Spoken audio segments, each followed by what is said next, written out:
Good morning. Breakfast na po tayo. Ano po ngayon, Sunday morning. Kailangan po makapag-refresh muna ako. Kagigising ko lang po.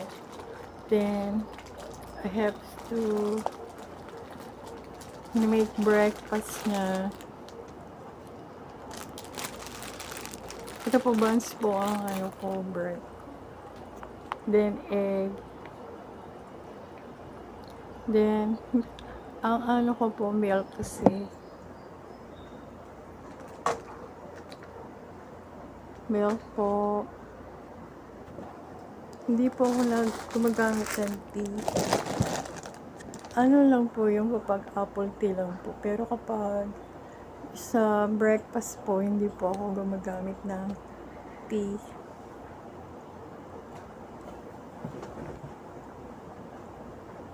Ito po, oh.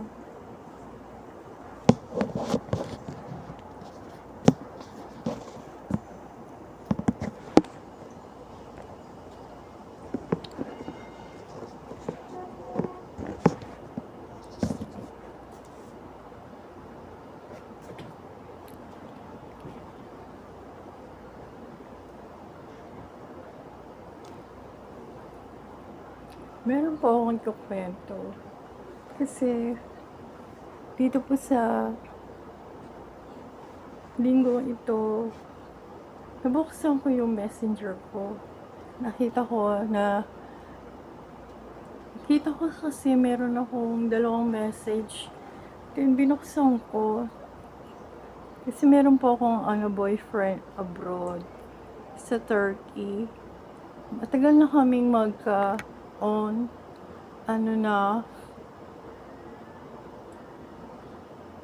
Year 2020, pagkakilala na kami.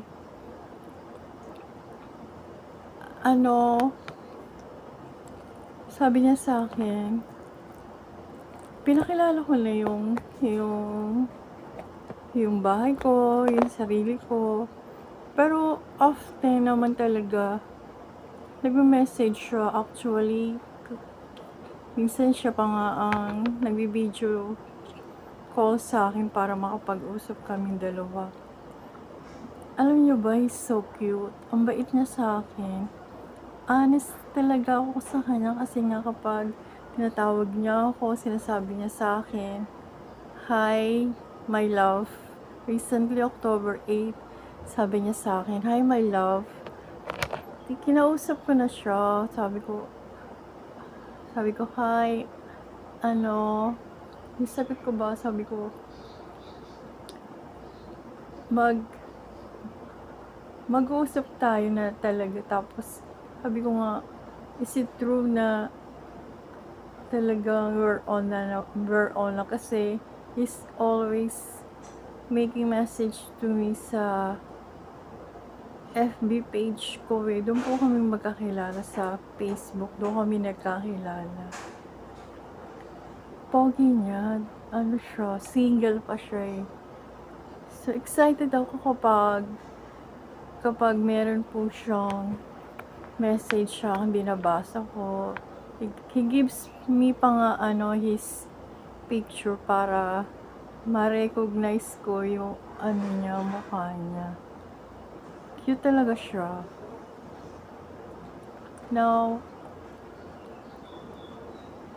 pinaalam ko lang sa kanya yung work ko, yung status ko, itong bahay ko. Pinakita ko na sa kanya. Then, siguro that's the time na tinawag niya akong darling. Sabi niya kasi sa akin, "Hi, my darling."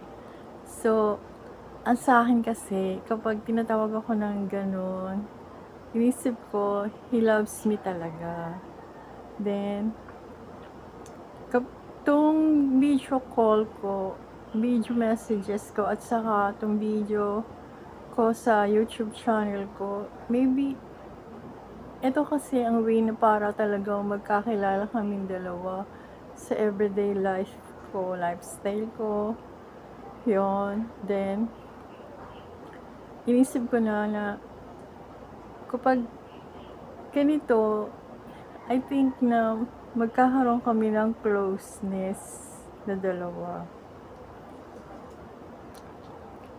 Then, hintayin ko na naman, mag-message na ako. Then, tinatry ko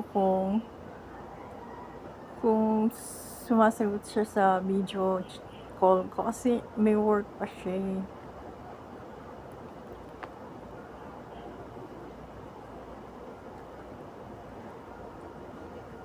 Ha?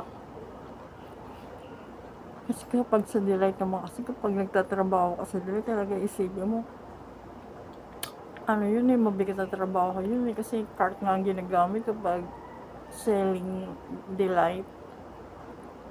Masakit din sa dalawang arms yun eh. Kaya, sinusunod ko lang na may advice kapag nag-walk ka ng 5,000 steps. Ano na yung kaya mo nang mag-sell ng Delight.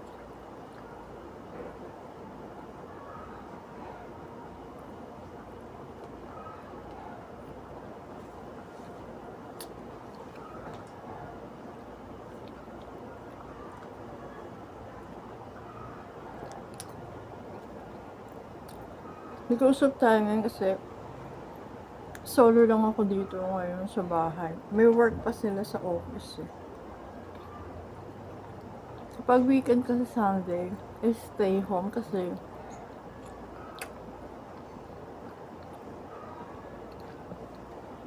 I think me time naman ako para sa sarili ko eh. Kapag Sunday, so later pagkatapos kong mag-breakfast, gagawin ko sana pupunta ako sa church. Ay hindi pala, meron palang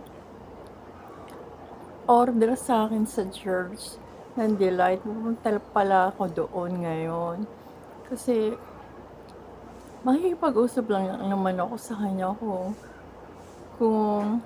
pag dinalang ko siya, tatanggapin niya. Kasi kahapon, nagpunta ako doon, wala siya. Then sabi nung pumalit sa kanya doon sa tindahan, sabi sa akin, sabi ko tomorrow na lang kapag dumating siya. Actually, ano lang yun eh, yung nisip ko ba, bumili siya sa akin ng 2 packs ng Delight din. Sabihin niyo nga sa akin kung totoo yung nakalimutan ko. Binayaran nga ako din. Yung I forgot ba na bigyan ko siya ng 2 packs. Tapos inulit ko nung after, nung before I went home na nabigyan ko siya ng 2 packs. So, what I'm gonna do today, pupunta ako dun sa tindahan niya. Itatanong ko kung nabigyan ko siya ng 2 packs. So, dadalhin ko sa kanya yung 2 packs ng Delight ngayon. Yun nga, kaya ganito ako kaaga. Inisip ko sana magsisimba ako, pero hindi ko lang yata maitutuloy kasi makikipag-usap doon ako kay Mrs. na baka yung inisip ko, hindi ko siya nabigyan ng 2 packs ng Delight. Ganun, pupunta ako ngayon sa palengke din. Pupunta ako kay Mrs. para makipag-usap. Dadalhin ko yung 2 packs ng Delight.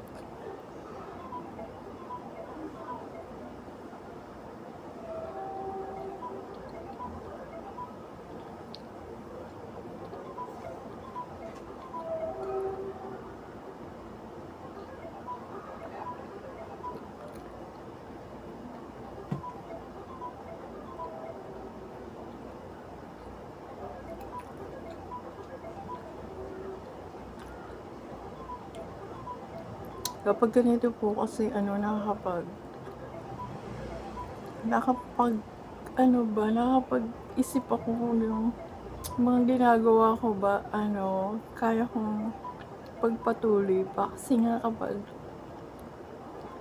everyday selling Delight, kapag Sunday talaga inisip, parang antukin na lang ako. Pero maglalaba pa ako kasi uniform ko eh. Yun ang gagawin ko.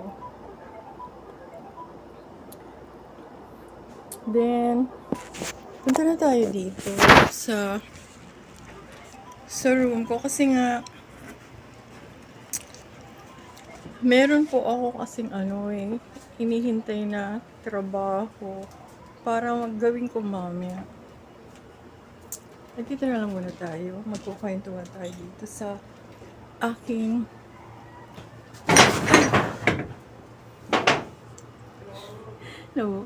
na out of balance lang. Ayan. Dito tayo sa mga toys ko. Kasi nga ang trabaho ko dito mag-solo, maglinis ng bahay ko. Ganon. So later po talaga pupunta ako sa church tapos ibibigay ko yung 2 packs ng delights if ever na hindi ko nga talaga nabigay kahapon ng morning after nung pinuntahan ko na. Tatry ko po talaga. Ganon. Ito po kasi ko to place ko to ng second floor and ito yung mga toys ko dito ko nilagay para fresh na fresh din ang isip ko kapag hindi naman kasi ako palalabas ng bahay, nandito lang talaga ako lagi sa loob ng bahay. Pagka dumarating ako galing ng work sa Delight, then namimili na ako para kapag dumating ako dito sa bahay, magluluto na lang ako ng dinner ko, then magpapahinga, gagawin yung mga hindi ko pa nagagawa the whole day. Kasi hindi naman po rin ako yung palalabas ng bahay. Kaya kapag sa gabi, dito na lang ako sa bahay din. Sa umaga, magluluto na lang din ako ng breakfast ko. Ganun ang ginagawa ko. Kasi nakikita nyo naman, ako lang mag-isa tahimik. Yung iba ko kasing kasama dito sa bahay, nag-work pa po sila sa office.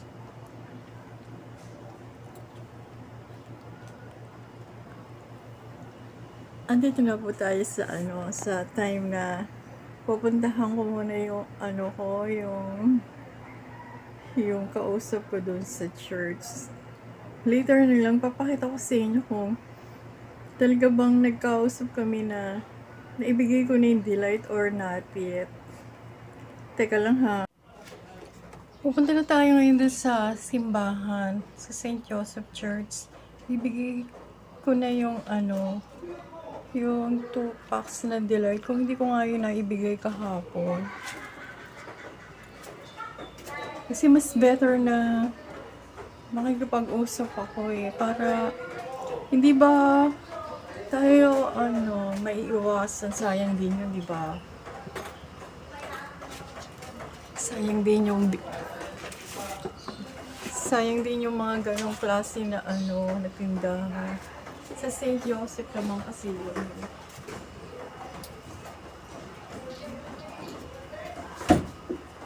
Ito dito ko siya lalagay. Ito yung pera ko. Kasi mamimili rin ako kapag dumating na ako dun. Ito na siya. Dito ko siya ilagay. And 2 packs talaga yan. Then, tatanungin ko siya kung bibili siya ng Delight Big. Ito yung Delight Big. Yan. Ito yung Delight Big. Para naman kapag gusto niya, may maititinda rin siya doon. Alis na tayo, ha?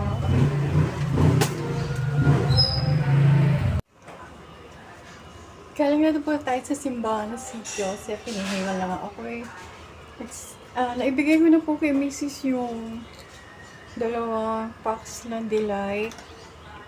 Kasi po yun po talaga kailangan niya So, kinakailangan po makapag-relax na tayo. Nakarating na ako dito sa bahay. Nakauwi na ako. Namili na rin ako sa St. Joseph Church. Eto, sampayan lang po yan. Sampay lang po namin yan. Eto yung dala-dala ko kanina. Eto yung laman ngayon na ano ko. Na organizer ko. Ayan. Eto yung lalagyan ng headset ko at saka Bluetooth. Then yung may wallet. Ito yung wallet ko. Ito yung cellphone holder ko. Yun po yung laman ng akin. Ito. Cute bag.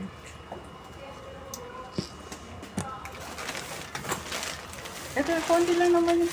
Ito na yung pinamili ko. Yan, papakita ko sa inyo ha.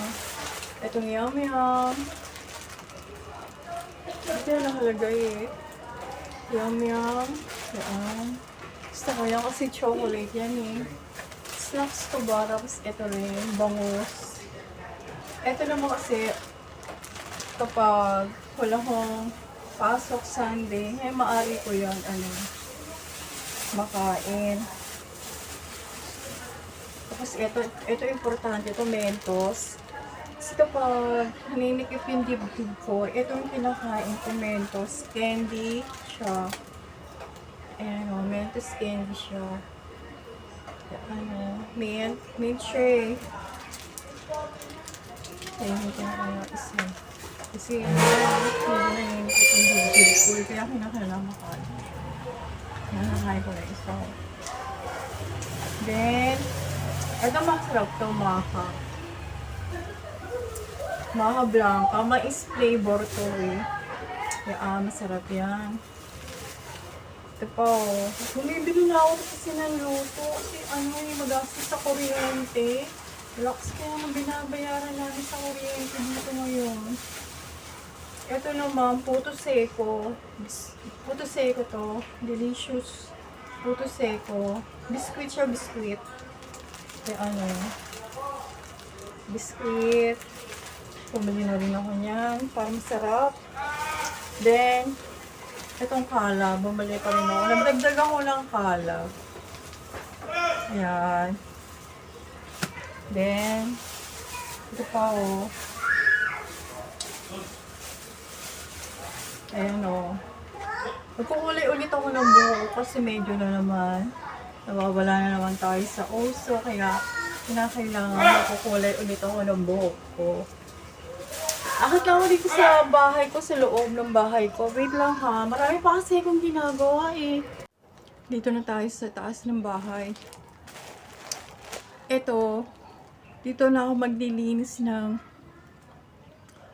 bahay ko. Pagkatapos, mamaya,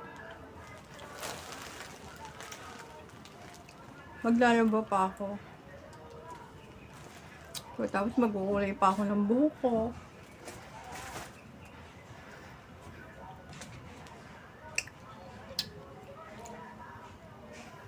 Dito na tayo mag-iisip kung paano pagod na mangyayari sa akin sa maghapon na ito. Have a nice day to my friends in my YouTube channel.